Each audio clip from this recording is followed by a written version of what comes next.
Қайырлы күн. Бүгінгі бейне сабақта біз онлайн тест-патпен тест құрастыратын боламыз. Алдыңғы сабақта сауалнаманы Google форммен құрастырған болатынбыз. Googleға кіріп, іздеу жолағына онлайн тест-пат деп жазамыз. Әрі қарай бірінші тұрған сілтемеге кіреміз. Бізде осылай онлайн тест-паттың терезесі ашылады. Міндетті түрде уақытқа кіреміз. Осы жерден тіркелуді жүзеге асырамыз. Вход. Ары қарай алдымызда бізге тіркелу керек екені көрсетіп, егер логин пароліңіз болса, сонымен де кіре берсеңіз болады. Мен бұл жерде регистрацияға бастым. Регистрацияға кірген кезде бізде тіркелу өте оңай. Бұл жерге бірінші жерге Gmail'ыңызды жазып, одан кейін пароліңізді жазасыз. Ары қарай келісім беріп тіркелесіз.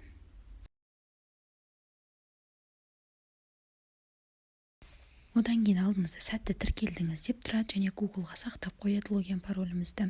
Бірақ бізге подтверждение беру керек. Ол үшін Gmail почтамызға кіреміз. Алдыңғы сабақтарда мен айтқан болатынмын, қалай подтверждение жасаймыз. Яғни нүктелі қосымшаға кіреміз де почтаға кіреміз.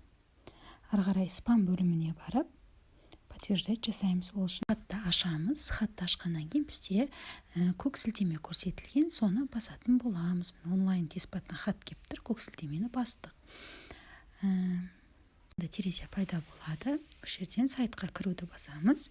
Біз жаңа логин паролімізді Googleға сақтап қойғанбыз. Міндетті автомат түрде шығады. IT дегенді басамыз. Ары қарай біз онлайн тест-паттың терезесі ашылады. Осы жерде бізде бастапқы жағында тесты деп тұрады, яғни онлайн тест-патта басқа да қолданушылар құраған тестілер орналасқан. Ал біз өзіміз тестіні құрау үшін оң жақта тұрған белгішені басамыз, яғни өзіміздің кабинетімізді. Тесты деген жерге барамыз. Пайда болады. Осы жерде жоғары жақтағы добавитті басып, тестімізді құрастырамыз. Алдымызда тесттің түрлері көрсетілген. Мен образовательный, яғни білім тестін таңдаймын, және атауын беріп қоямын. Үстіне 4-ші сынып, мысалғы математика, образовательный птичка қойдым, добавить. Енді тестіміз құрылды. Осы жерге вопростар қою үшін, ары қарай тестіміз жалғастыру үшін бірінші оны открыть деп қоюымыз керек. Өйткені кез келген адам тест шешкен кезде ол доступ болу керек. Сонда закрыть дегенді басып, оны открытьке өзгертеміз. Ары қарай үстіңгі жерде бізде ссылкасы тұр, соны копировать етіп оқушыларға бере берсек болады. Енді тестіні құрау үшін бізде вопросы деген жер бар.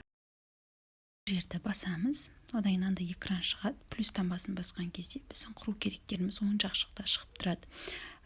Бірлік, выбор немесе текст түрінде деген соларды таңдап қоятын боламыз. Тест сұрақтарды қойып, дұрыс жауаптарын жаза бастаймыз. Ал қайтысында дұрыс жауап 0 дегенді 1-ге ауыстырамыз, яғни сол бізде дұрыс жауап болып табылады. Қалған сұрақтарды осылай қойып жалғастыра берсеңіздер